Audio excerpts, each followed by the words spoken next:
আজকের গল্প শরীর, কলমে লেখিকা অম্বিকা।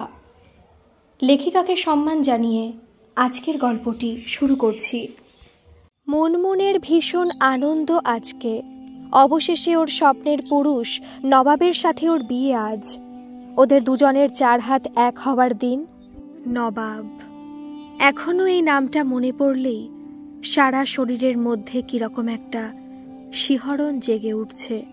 যাকে নিয়ে এতদিনের এত স্বপ্ন, রাতের গভীরে পাশ বালিশকে নবাব ভেবে আদর, আজকের পরে সব সত্যি হয়ে যাবে। নবাব শহরের অন্যতম পরিবহন সংস্থার মালিক। মাঝে মাঝে স্থানীয় খবরের কাগজে ওকে নিয়ে চর্চা হয়, কিভাবে একদম শূন্য থেকে শুরু করে আজ নবাব একজন সফল ব্যবসায়ী হয়ে উঠেছে। মুনমুনের 22তম জন্মদিনে ওর বাবা, বিখ্যাত গায়ক মাধব, শহরের মাঝে এক বিশাল বড় পার্টি দিয়েছিল। সেখানেই প্রথম দেখা নবাবের সাথে। প্রথম দেখাতেই মুনমুন নবাবের প্রেমে পড়ে। সুন্দর বলিষ্ঠ মেদহীন চেহারা, একমাথা ঝাঁকড়া পরিপাটি করে আঁচড়ানো চুল, আর সাথে একটা অদম্য আকর্ষণ টেনে নিয়ে চলে মুনমুনকে নবাবের কাছে। তাই মা বাবা যখন মুনমুনকে ওর বিয়ের জন্য তাগাদা দেওয়া শুরু করে, তখন মুনমুন বলেছিল ও নবাবকে বিয়ে করতে চায়। মাধব মেয়ে মুনমুনের কথা নবাবকে বলে। নবাব প্রথমে ভীষণ অবাক হয়ে তারপরে মুনমুনের সাথে দেখা করতে চায়। মুনমুন নির্দিষ্ট দিনে নবাবের সাথে দেখা করতে আসে ওর আর এক বান্ধবী লীনাকে সাথে নিয়ে। জায়গাটা শহরের কিছুটা বাইরে। এইখানে নবাবের পরিবহন সংস্থা রয়েছে। দুদিকে ঘন জঙ্গল, তার মাঝে বেশ অনেকটা জায়গা জুড়ে নবাবের বিশাল কর্মকাণ্ড। প্রায় 40-এর ওপরে ট্রাক, 20টা বাস, 200-র কাছাকাছি কর্মচারী, সব নিয়ে নবাবের সম্রাট travels and packers and movers. গাড়ি থেকে নামার পরে এত ধুলোবালি কাঁচা রাস্তার মধ্যে কাশতে কাশতে একটা শেডের নিচে গিয়ে দাঁড়ায় মুনমুন আর লীনা। কিছুক্ষণ পরে ওদের দুজনকেই চমকে দিয়ে পেছন থেকে নবাব এসে গুরু গম্ভীর গলায় বলে ওঠে, পারবে তো এইসব সামলাতে তুমি? আমি যখন ব্যবসার কাজে বাইরে যাব, এদেরকে নিয়ে থাকতে পারবে তো? এইভাবে দিনের পর দিন ধুলো কাদা মেখে আমার পাশে হাঁটতে পারবে তো? চমকে পেছনে ফিরে মুনমুন নবাবকে দেখে লজ্জায় প্রথমে চোখ নামিয়ে নেয়। তারপরে নবাবের চোখে চোখ রেখে বলে, আপনি পারলে আমিও পারবো। আমাকে শিখিয়ে দেবেন কিভাবে কি করতে হয়? আমি ঠিক পারবো। আচ্ছা মুনমুন, একটা কথা বলুন তো, আপনি হঠাৎ আমাকে কেন বিয়ে করতে চাইছেন? সবে তো আপনার 22 বছর বয়স হলো। আপনি জানেন আমার কত বয়স? প্রায় 35। আমি কত বড় সে খেয়াল আছে আপনার? আপনি ভুল করছেন না তো? দেখুন নবাব, আমি অন্য কিছু জানি না। আমি শুধু এইটুকু জানি আমি আপনাকে ভালোবেসে ফেলেছি, আর তার কাছে এই সব বয়স, এই সব কিছু মিথ্যে। আমিও জানি আপনার আমাকে ভালো লেগেছে। আমি দেখেছি সেদিন পার্টিতে কিভাবে আপনি আমাকে দেখছিলেন। এইবার নবাবের নাকের ডগাটা লাল হয়ে উঠল। কোনো রকমে ঢোক গিলে বলে উঠল, আচ্ছা আচ্ছা মানছি, আমারও আপনাকে দেখে খুব ভালো লেগেছিল সেদিন। তবে আমাকে কিন্তু প্রায় প্রতি সপ্তাহেই ব্যবসার কাজে এই শহর ওই শহরে যেতে হয়, কখনো ট্রাকের সাথে, কখনো বাস নিয়ে। আপনি পারবেন মাসে প্রায় 20 দিন একা একা থাকতে? এখনো সময় আছে, ভেবে দেখুন। আপনি হয়তো অন্য স্বামীদের মতো সব সময় আমাকে পাশে পাবেন না। আমি সব কিছু ভেবেই রেখেছি নবাব। আমি জানি আমাকে এইসব হয়তো সহ্য করতে হবে, তবু আমি তোমার হাত ধরে তোমার পাশে থেকে জীবনের বাকি দিনগুলো থাকতে চাই। আজ সেই মহামূল্যবান দিন অবশেষে এসে হাজির হয়েছে। মুনমুন সাজতে সাজতে এইসব ভাবছে। হঠাৎ শোনা গেল হই হল্লা, বাজনা আর ব্যান্ডের আওয়াজ। নবাব আসছে নবাবের মতো করে, ঘোড়ার পিঠে চড়ে। পেছনে ওর সংস্থার সব কর্মচারী, তাদের পরিবার। এবার মুনমুনের মুখ লজ্জায় উত্তেজনায় আরো লাল হয়ে গেল। বিয়ের পরে এখন রাতে ঘরে শুধু ওরা দুজন, সবাই চলে গেছে। আজ বাইরেও ভীষণ অশান্ত হাওয়া। জানালার পর্দাগুলো কেঁপে উঠছে বারবার।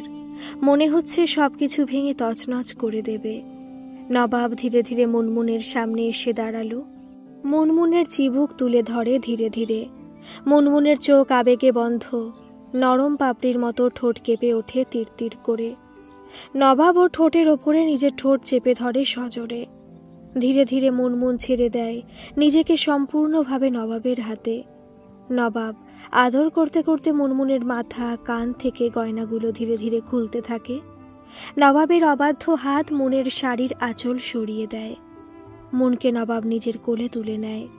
মুনমুন নিজেও নবাবকে চরম আশ্লেষে জড়িয়ে ধরে, ঠিক যেন একটা লতা গাছের গুড়িকে জড়িয়ে আছে। নবাবের মুখ মুনমুনের স্তনের মাঝে। ধীরে ধীরে নবাব মুনমুনকে বিছানায় নিয়ে আসে। বিছানায় শুয়ে চরম উত্তেজনায় ঘন ঘন শ্বাস পড়তে থাকে মুনমুনের। নবাব ওর বুকে মাথা ঘষতে ঘষতে ব্লাউজ খুলে ফেলে মুনমুনের। ভেতরের অন্তর্বাস খুলে নবাব খুব ধীরে মুনমুনের স্তনবৃন্তের ওপরে নিজের ঠোঁট স্পর্শ করে। উত্তেজিত মুনমুন জোরে চেপে ধরে নবাবের মাথাটা। হঠাৎ করে নবাবের ফোন বেজে ওঠে জোরে জোরে। মুনকে ছেড়ে ফোনে কথা বলে নবাব বলে ওঠে, আমাকে যেতে হবে মুনমুন, আমাদের একটা ট্রাক আর একটা বাসকে ধাক্কা মেরেছে, পুলিশ কেস হয়েছে, আমাকে এক্ষুনি যেতেই হবে। বাকি অসমাপ্ত প্রেম আমরা পরে করব, তুমি ঘুমিয়ে পড়ো। পেছনে অতৃপ্ত মুনমুনকে ছেড়ে নবাব বেরিয়ে গেল। শুরু হলো নবাব আর মুনমুনের সংসার। নবাবের সবকিছু খুব ভালো লাগে মুনমুনের, কিন্তু মাঝে মাঝে যেন কিরকম হয়ে যায়। তখন খুব ভয় করে মুনমুনের। আদর করার সময় নবাব প্রথমে মুনমুনের সারা শরীরে মুখ ঘষতে থাকে, গন্ধ শোকে কুকুরের মতো করে, আর মাঝে মাঝে চেঁচিয়ে ওঠে, না না, কোথায় সেই গন্ধ? মুনমুন ভাবত হয়তো ওর গায়ে ঘামের গন্ধ। তখন প্রতি রাতে ভালো করে মুনমুন স্নান করত। তারপরেও নবাবের মধ্যে কোনো পরিবর্তন আসেনি। আবার আদর করার সময় মুনমুনের কেঁপে ওঠা, চরম আবেগে নবাবকে জড়িয়ে ধরা, এগুলোতেও ভীষণ রেগে যেত। নবাব চাইতো মুনমুন যেন নিস্তেজ হয়ে শুয়ে থাকে। এখন নবাব ঘরে না থাকলে একলা বারান্দায় কোনায় চোখের জল ফেলতে থাকে মুনমুন। ভাবে, আমি কি ভুল করলাম? বাবা মাকে বলবো, কিন্তু কি বলবো? আমারই তো সিদ্ধান্ত ছিল নবাবকে বিয়ে করার। কি করব এখন? অনেক ভেবে শেষে মুনমুন ঠিক করে ও সব কথা বলবে ওর ছোটবেলার একমাত্র বান্ধবী লীনাকে। একদিন নবাব বেরিয়ে যাওয়ার পরে লীনাকে ফোন করে মুনমুন। লীনার মোবাইল বেজেই চলে, কিন্তু কেউ আর ফোন তোলে না। শেষে লীনার বাড়িতে ফোন করে মুনমুন। একটু পরে কাকিমা ফোন ধরে। কাকিমা ভালো আছেন? আমি মুন বলছি, একটু লীনাকে দেবেন। লীনা? তুমি কি কিছুই জানো না? কান্নায় ভেঙে পড়লেন কাকিমা। কি হয়েছে কাকিমা? লীনার কি হয়েছে? তোমার বিয়ের 2 দিন পর থেকে তো লীনাকে আর খুঁজে পাওয়া যাচ্ছে না মুন। ও কোথায় আমরা কেউ জানি না। মুনমুন আর নবাবের বিয়ে হয়েছে মাত্র 2 সপ্তাহ, আর লীনা ওর বিয়ের 2 দিন পর থেকে নিখোঁজ। মানে প্রায় 11-12 দিন মেয়েটাকে কোথাও পাওয়া যাচ্ছে না। কি হয়েছে লীনার? কোথায় গেল? ফোন রেখে এই সব ভাবতে ভাবতে মুনমুন অন্যমনস্কভাবে টিভির সুইচ অন করলো। সকালের এই সময়টায় নবাব কাজে বেরিয়ে গেলে মুনমুনের আর কিছুই করার থাকে না। এত বড় বাড়িতে শুধুমাত্র আরও 3 জন থাকে, বাগানের মালি, একজন রাঁধুনি আর একজন কেয়ারটেকার। ওরা নিচেই থাকে, ওপরে সাধারণত প্রয়োজন না হলে আসে না। ওপরে এখন মুনমুন সম্পূর্ণ একা।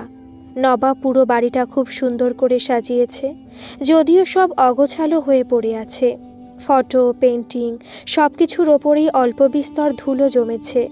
সেগুলো সব পরিষ্কার করতে হবে ধীরে ধীরে, কিন্তু এখন মুনমুনের এসব কিছুরই খেয়াল নেই।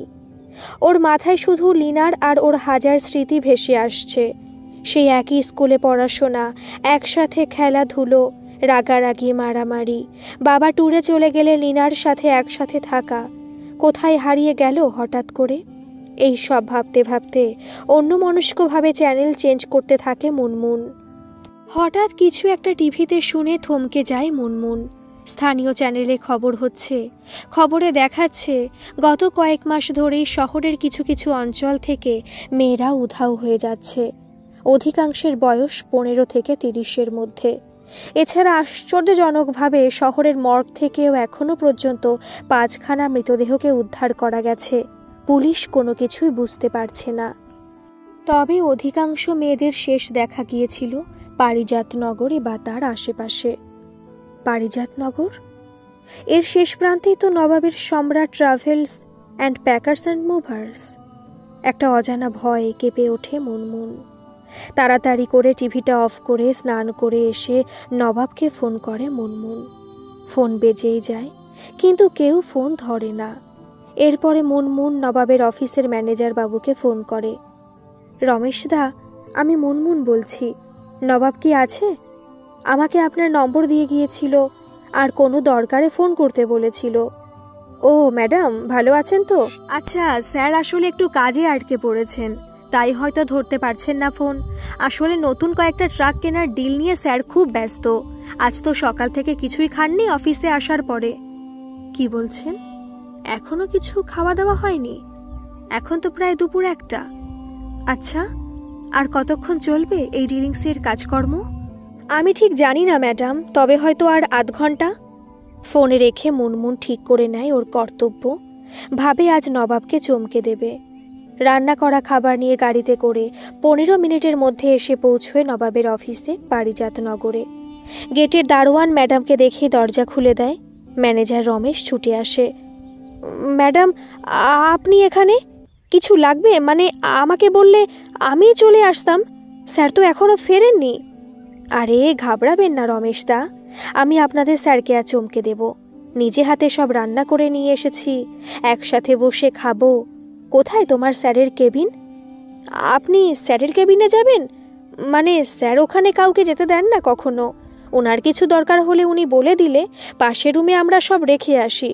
উনি সময় মতো সেই সব রিপোর্ট দেখে নেন। তবে আপনি, মানে আপনার ব্যাপার আলাদা। আসুন। নবাবের কেবিনের একটা চাবি সব সময় থাকে ম্যানেজারের কাছে। তবে নবাবের নির্দেশ মতো কোনোদিন নবাবের কেবিনে কেউ কখনো ঢোকেনি।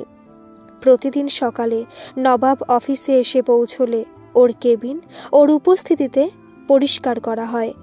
মুনমুনকে ম্যানেজার চাবি দিয়ে দূর থেকে নবাবের কেবিনটা দেখিয়ে দিয়ে চলে যায় কাজে, আর বলে যে নবাব এলে ফোন করে জানিয়ে দেবে আগে থেকে। একটা বিশাল বড় খোলা মাঠের এক প্রান্তে নবাবের কেবিন, অন্য সবার বসার জায়গা কাজ করার জায়গার থেকে বেশ কিছুটা দূরে। আর মাঠের মাঝখানে সারি দিয়ে 3-3টে ট্রাক, আর সাথে বাস দাঁড়িয়ে আছে। এখনো নম্বর প্লেট লাগেনি, নতুন কেনা। অন্যদিকে একটা ছোট্ট ক্যান্টিন, সেখানে বসে অনেকে খাওয়া দাওয়া করছে। চারদিকে দেখতে দেখতে ধীরে ধীরে নবাবের কেবিনের সামনে এসে দাঁড়ায় মুনমুন। ভাবে, নবাব ওকে দেখে কি খুশি না হবে? ভীষণ অবাক হবে। আচ্ছা, নবাব ওকে ওর অফিসে দেখে এখানে আদর করতে শুরু করবে আমাকে? এখানে তো কেউ আসে না, কি মজাই না হবে। ভেবেই এক মধুর আনন্দে তিরতির করে কেঁপে ওঠে মুনমুন। দরজা খুলে ভেতরে ঢোকে। এ কি, এটা কি কাজ করার জায়গা?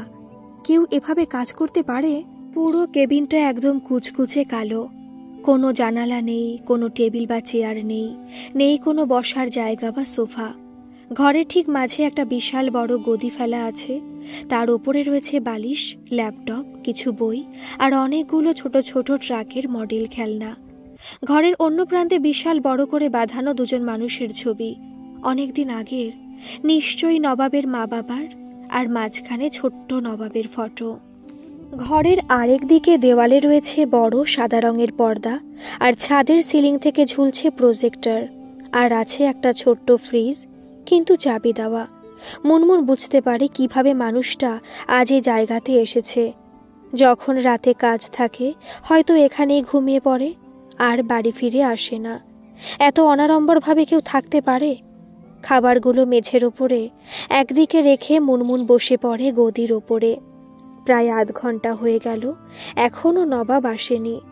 আবার একবার ফোন করে নবাবকে। এবার নবাব ফোন করে বলে, আমি মিটিংয়ে আছি মুন, আধ ঘন্টা পরে ফোন করছি তোমাকে। হিসেব করে মুনমুন, তার মানে প্রায় 3টের দিকে নবাব আসবে। কোনো কিছু না ভেবে ল্যাপটপটা তুলে নেয় কোলে, চালু করে। ল্যাপটপটায় কোনো পাসওয়ার্ড নেই। আরও হতেই সামনের দেওয়ালে সাদা কাপড়ের ওপরে ল্যাপটপের স্ক্রিন বড় হয়ে ভেসে ওঠে। নিশ্চয়ই ওয়াইফাইতে কানেক্টেড। মুনমুন দেখে স্ক্রিনে ওর ফটো। হেসে ফেলে মুনমুন। মানুষটা অদ্ভুত হলেও ওকে ভালোবাসে। স্ক্রিনে একটাই মাত্র ফোল্ডার, সেটাকে খোলে মুনমুন। একটা ফাইলের নাম দেখে অবাক হয় ও। নাম লীনা। সজাগ হয়ে উঠে বসে মুনমুন। লীনা? এসবের মানে কি? ফাইলটা ওপেন করে, আর ওপেন করতে জীবনের সব থেকে বড় ধাক্কা খায় মুনমুন। কথায় বলে, মানুষ সবসময় জীবন থেকে সব থেকে বেশি ধাক্কা খায় তার সব থেকে বেশি আপনজনের কাছ থেকে। আর সেটাই সত্যি হয়ে নেমে এলো মুনমুনের জীবনে। সামনের সাদা স্ক্রিনে ভেসে ওঠে মুনমুন আর নবাবের বিয়ের দিনের ভিডিও। সবাই আনন্দ করছে। বিয়ের সাজে নিজেকে আর নবাবকে কি ভালোই না লাগছে। কিন্তু বারবার ভিডিওতে লীনাকে দেখা যাচ্ছে। লীনা খাচ্ছে, হাসছে, নাচানাচি করছে, উপহার নিয়ে আসছে। একবার তো গাছের আড়ালে গিয়ে পরনের ঘাগরার চেলিটা একটু খুলে ঠিকঠাক করেছে, সেটাকেও তুলে ধরেছে ভিডিওতে। এরপরেই হঠাৎ স্ক্রিন পুরো অন্ধকার। কয়েক সেকেন্ড পরে স্ক্রিনে আবার ভেসে ওঠে নবাবের কেবিন, ভেতরে লীনা। তবে এবার লীনার মুখ কিছু দিয়ে বাঁধা, হাত পা বাঁধা। লীনা শুয়ে আছে গদির ওপরে, সামনে দিয়ে একজোড়া পা হেঁটে যাচ্ছে আর লীনা কাতরাচ্ছে, চোখ থেকে জল বেরোচ্ছে। হঠাৎ স্ক্রিনের ওপরে ভেসে ওঠে নবাবের মুখ। মনে হচ্ছে একদম সামনে চলে এসেছে নবাব। হেসে ক্যামেরাটা হাত দিয়ে ঠিক করে আবার লীনার ওপরে ফোকাস করে ভিডিও ক্যামেরা। আর্তনাদ করে ওঠে মুনমুন। নবাব? নবাব কি করছে লীনার সাথে? লীনাকে এভাবে বেঁধেই বা রেখেছে কেন? ও কি তবে মেরে দিয়েছে লীনাকে? উঠে পালিয়ে আসবে ভাবে মুনমুন, কিন্তু তারপরে ভয়ে কাঁপতে থাকা মুনমুন আবার বসে পড়ে। দেখতেই হবে কি হয়েছে লীনার সাথে। নবাবেরই বা আসল পরিচয়টা কি? এই ভদ্র মুখের আড়ালে কোন শয়তান লুকিয়ে আছে? ভিডিও চলতে থাকে সামনে। লীনাকে হঠাৎ জোর করে দাঁড় করিয়ে দেয় নবাব। সামনের দেওয়ালে নিয়ে গিয়ে হেলান দিয়ে রাখে। আবার কয়েকবার জোরে জোরে চড় থাপ্পড় মারে লীনাকে। লীনা নিস্তেজ হয়ে যায়। খুশি হয়ে নবাব এবার আরও কাছে এগিয়ে যায় লীনার। জিভ বের করে চাটতে থাকে লীনাকে। লীনার মুখের ওপরে ধীরে ধীরে নেমে আসে লীনার শরীর বেয়ে নিচের দিকে। জোরে চেপে ধরে লীনার বুকের ওপরে। সারা শরীরে নবাবের হাত ঘুরতে থাকে। এক ঝটকায় টেনে ছিঁড়ে ফেলে দেয় লীনার শরীর থেকে সব জামা কাপড়। নগ্ন লীনার শরীরে আবার গন্ধ শুকতে থাকে। পা থেকে শুরু করে ধীরে ধীরে ওপরে উঠতে থাকে নবাবের মুখ। একটু নড়ে ওঠে লীনা। রেগে আবার নবাব দাঁড়িয়ে গিয়ে মারতে থাকে লীনাকে প্রচণ্ডভাবে। পাগলের মতো করে মাথায়, পেটে, পিঠে, পায়ের ওপরে মারতে থাকে নিজের দুই হাত দিয়ে। দুই হাতে নিজের মুখ কোনো রকমে চেপে বিস্ফারিত চোখে দেখতে থাকে মুনমুন সব। বুঝতে পারে লীনা মারা গেছে। লীনার মৃত নিথর দেহটা মেঝেতে লুটিয়ে পড়ে। নবাব আবার এগিয়ে এসে ক্যামেরাটা ঠিক করে। লীনার নিথর দেহ টানতে টানতে নিয়ে আসে ঠিক মাঝখানে। নিজের সব জামা কাপড় খুলে উলঙ্গ হয়ে যায়। উঠে পড়ে লীনার মৃতদেহের ওপরে। লীনার সব বাঁধন খুলে দুপা ফাঁক করে ধীরে ধীরে নিজের জিভ দিয়ে লীনার সারা শরীরের ওপর স্পর্শ করে নবাব। ধীরে ধীরে নবাবের মুখ নেমে আসে লীনার নাভির নিচে। দুপা ফাঁক করে মুখ ঢুকিয়ে দেয় লীনার মৃত নিথর দেহের সব থেকে কোমল জায়গাতে। আরও কিছুক্ষণ পরে নবাব নিজের উত্থিত দৃঢ় শিশ্ন ভেতরে ঢোকায় মৃত লীনার যোনিতে। কোনো প্রতিরোধ নেই, কোনো আদরের ঠেলায় অস্থির হাত পা ছোড়া নেই, নেই কোনো রকম উত্তেজনা লীনার নিথর শরীরের দিক থেকে। মুনমুনের গা গুলিয়ে ওঠে সব কিছু দেখে। বমি উঠে আসে। নবাব এই জন্য রতিক্রিয়ার সময় মুনমুনকে চুপ করে থাকতে বলে? ও একটা মৃতদেহের সাথে সঙ্গম বেশি পছন্দ করে? এ কিরকম মানসিকতা! একটা প্রচণ্ড ভয়, বিষাদ, রাগ, ঘৃণা চেপে ধরে মুনমুনকে। ও বেরিয়ে আসবে বলে পা বাড়ায়, কিন্তু আরও কিছু দৃশ্য দেখে আবার চুপ করে দাঁড়িয়ে যায় মুনমুন। ধীরে ধীরে নবাবের চেহারার পরিবর্তন হচ্ছে। মাথার পরিপাটি করে আঁচড়ানো চুল এখন চারিদিকে ছড়িয়ে ভীষণ ঝাঁকড়া হয়ে গেছে। হাত পায়ের পেশিগুলো শক্ত হয়ে গেছে। মুখের নরম মায়াবী ভাব এখন উধাও। মনে হচ্ছে একটা হিংস্র প্রাণী তার শিকারের দিকে তাকিয়ে আছে। দ্রুত নবাব দৌড়ে ঘরের এক কোণে গিয়ে কোথাও থেকে একটা বড় মাংস কাটার ছুরি নিয়ে এসে বসে পড়ে লীনার নিথর দেহের পাশে। সজোরে লীনার বুকের ওপরে ছুরিটা চালিয়ে বুকের মাঝখানে ফাঁক করে দুহাতে ঢুকিয়ে বের করে আনে রক্তাক্ত হৃদয়। এক হাতে আলোর সামনে তুলে ধরে সেই হৃদয়। টপ টপ করে নিচে রক্ত পড়তে থাকে, আর সেই রক্ত জিভ বের করে চেটে চেটে খেতে থাকে নবাব। নবাবরূপী কোনো শয়তান। এই নবাবকে চিনতে পারছে না মুনমুন। কে এই নরখাদক? এই নবাবকেও ভালোবেসেছিল। এখন ভিডিওতে নবাব লীনার হৃদয় ছিঁড়ে ছিঁড়ে খাচ্ছে। খাওয়া হয়ে গেলে রক্তে মাখা মুখ ক্যামেরার দিকে ঘোরালো। এ তো জীবন্ত বিভীষিকা। এখনো অবাক হওয়া বাকি ছিল মুনমুনের। এরপরে ধারালো ছুরি দিয়ে নবাব লীনার দেহ ছোট ছোট টুকরো করে বিভিন্ন প্লাস্টিকের ব্যাগের মধ্যে ভরে রুমের কোনায় রাখা ফ্রিজের মধ্যে ঢুকিয়ে দিল। ভয়ে শিউরে ওঠে মুনমুন। এই জন্য ফ্রিজের দরজা লক করে রাখা আছে? কিচ্ছু বুঝতে পারে না মুনমুন, তবে বুঝতে পারে ওকে পালাতেই হবে। নবাব ফিরে আসার আগেই ওকে পালাতে হবে। তাড়াতাড়ি করে ভয়ে কাঁপতে কাঁপতে সব কিছু জায়গা মতো রেখে ল্যাপটপ বন্ধ করে লাঞ্চ বাক্স নিয়ে দরজা বন্ধ করে বেরিয়ে আসে মুনমুন। ম্যানেজার রমেশের কাছে গিয়ে যতটা সম্ভব স্বাভাবিকভাবে থাকা যায় ততটাই স্বাভাবিকভাবে গিয়ে চাবি দিয়ে বলে ওঠে, নবাবের আসতে দেরি হচ্ছে, আমি এখন আসি। ওকে কিছু বলার দরকার নেই যে আমি এখানে এসেছিলাম। ওকে না হয় আমি বাড়িতেই সারপ্রাইজ দেব। রমেশ একটু অবাক হয়ে তাকায় মুনমুনের দিকে। মুনমুন তাড়াতাড়ি করে বেরিয়ে এসে গাড়িতে ওঠে। প্রথমেই মুনমুন পুলিশ স্টেশনে গিয়ে সবকিছু বলে, যা দেখেছে সব। তারপরে ওদের সাহায্য চায়। একজন তরুণ অফিসার মুনমুনের কাছে এসে বলে, ম্যাডাম, আমি বিশ্বাস করতে পারছি না, এতটা ঘৃণ্য নারকীয় অপরাধ কি করে করতে পারে নবাবের মতো এত বড় একজন ব্যবসায়ী? তবে আমরা ওকে হাতে নাতে ধরতে চাই। আপনি কি স্বাভাবিক আচরণ করতে পারবেন? আপনার ব্যাগে বা জামা কাপড়ে এই ছোট্ট চিপ আমরা লাগিয়ে দিচ্ছি। এটা থেকে আমরা আপনাকে ট্র্যাক করতে পারবো যে আপনি কোথায় আছেন। বুঝতেই পারছেন হঠাৎ করে ওনার বিরুদ্ধে এত বড় একটা চার্জ। মানে আপনি একদিকে নেক্রোফিলিয়া আর ক্যানিভালিজম দুটোর জন্যই আপনার স্বামীকে সন্দেহ করছেন। সন্দেহ নয় অফিসার, আমি নিজের চোখে দেখেছি ভিডিওতে। আমি জানি না নবাব এগুলো ভিডিও করে পরে দেখে কিনা। হয়তো পরে এগুলো দেখে আনন্দ পায়, সমেহন করে সুখ পায়, আর আমাকে বলে অফিসের কাজে বাইরে যাচ্ছে। আমি কিছুতে মেনে নিতে পারছি না, কিন্তু আমি যেটা নিজের চোখে দেখলাম সেটাকে কি করে অস্বীকার করব? এই যে শহরে এত মেয়েরা নিখোঁজ হয়ে যাচ্ছে বা মর্গ থেকে মৃতদেহ উধাও হয়ে যাচ্ছে, এসবের পেছনে আমার মনে হচ্ছে নবাবের হাত রয়েছে। আমার একমাত্র বান্ধবী লীনা, ওকে ছি, আমি ওই লোকটার শাস্তি চাই। সেদিন রাতে নবাব বাড়ি ফিরে আসার পরে মুনমুন ভয়ে ভয়ে ওর কাছে আসে। একসাথে খাওয়া দাওয়া করে, কিন্তু চোখের সামনে নরখাদকটাকে দেখে কিছুতেই স্বাভাবিক হতে পারে না। হঠাৎ মনে হলো ওর লীনার কথা। লীনার কথা, অন্য অনেক নিখোঁজ হয়ে যাওয়া মেয়েদের কথা। আর তখনই ও নিজেকে সামলায়। টেবিলেই বসে নবাবকে নিজের দিকে আকৃষ্ট করে মুনমুন। ধীরে ধীরে ওপরের শাড়িটা খুলে নবাবের সামনে নিজেকে মেলে ধরে।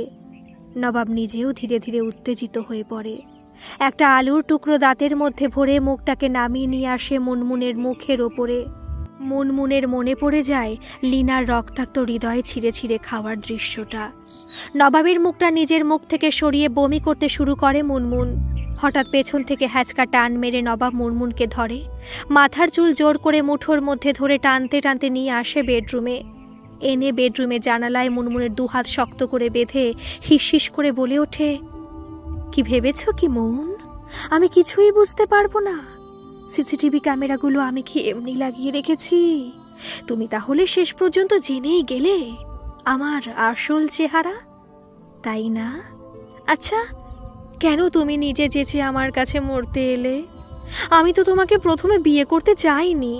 একটা বাচ্চা মেয়ে, কোথায় আরো ভালো করে পড়াশোনা করবি তা না, আমার প্রেমে পড়ে গেলি। বিয়ে করবি, বেশ ভালো, কিন্তু তাহলে কেন আমার ব্যাপারে নাক গলাতে এসেছো? মুনমুনের মুখের ওপরে গিয়ে চেঁচিয়ে উঠল নবাব। দাঁতগুলো কি ধারালো আর তীরের মতো ছুঁচলো। সেখান দিয়ে লালা গড়িয়ে গড়িয়ে পড়ছে। নবাব খালি গায়ে মুনমুনের সামনে দাঁড়িয়ে। মুনমুন ভয়ে পেয়ে যায়, তবুও উপস্থিত বুদ্ধি না হারিয়ে ব্রায়ের ভেতরে রাখা ট্রাকারটা হাতের স্পর্শে অন করে দেয়। নিশ্চয়ই পুলিশ স্টেশন থেকে ওরা বুঝতে পারবে ওর আসন্ন বিপদের কথা। নবাব মুনমুনকে ছেড়ে আবার একটু পেছনে গিয়ে বলতে থাকে, সেদিন তোমরা কোথায় ছিলে যখন 30 বছর আগে আমার মা বাবাকে ডাকাতগুলো মেরে রেখে চলে গিয়েছিল বনে, আর আমাকে এমনি ছেড়ে দিয়েছিল এই ভেবে যে বন্যপ্রাণীরা আমাকে খেয়ে নেবে? কোথায় ছিলে তোমরা, এই সভ্য প্রাণীরা? জানো জানো এই পারিজাত নগর তখন পুরো ঘন জঙ্গলে ঢাকা ছিল। আমি দিনের পর দিন মা বাবার মৃতদেহ আগলে বসেছিলাম, কেউ বাঁচাতে আসেনি, কেউ না। শেষে খিদের জ্বালায় আমি প্রথমে বাবার হাত থেকে মাংস খুবলে খুবলে খেয়ে তারপর মাকে। কি করব আমি? আমাকে তো বাঁচতে হবে, তাই না? আমি তো আর মরতে পারি না। সেই থেকে আমি এই নিথর মৃতদেহ দেখে এত খুশি হই, সেই আনন্দ তোমরা আমাকে দিতে পারবে না। আমার সেদিন থেকে মৃতদেহের গন্ধ ভীষণ ভালো লাগে, আমাকে পাগল করে তোলে। জীবন্ত মানুষের গায়ের গন্ধে সেই ব্যাপারটা নেই। প্রায় 3 বছর আমি এইভাবে জঙ্গলের মধ্যে ছিলাম। কোথায় ছিল এই সভ্য সমাজ?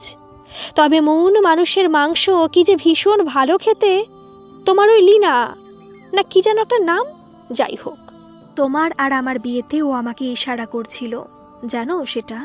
ও আমাদের বিয়ের আগেও এসেছিল একবার, আমার সাথে শুতে চেয়েছিল, কিন্তু আমি তো তোমাকে ভালোবেসেছিলাম মন। আমি কি করে? তবুও ও কিছুতেই আমার পেছন ছাড়ছিল না, আর শেষে আমিও তাই ওর ডাকে সাড়া দিলাম। তারপরে তো তুমি সবই জানো। মন ভয়ে ভয়ে কাঁপতে কাঁপতে বলে, নবাব, আমি তোমাকে এখনো খুব ভালোবাসি, বিশ্বাস করো। তোমার এই ব্যাপারটা একটা মানসিক রোগ, চিকিৎসা করলে হয়তো ভালো হয়ে যাবে। নবাব রাগে কাঁপতে কাঁপতে মুনমুনের সামনে এসে চেঁচিয়ে বলে, আমি আর মানসিক রোগী? তুমি বলতে পারলে মুন, আজ আমি তোমাকে শেষ করব।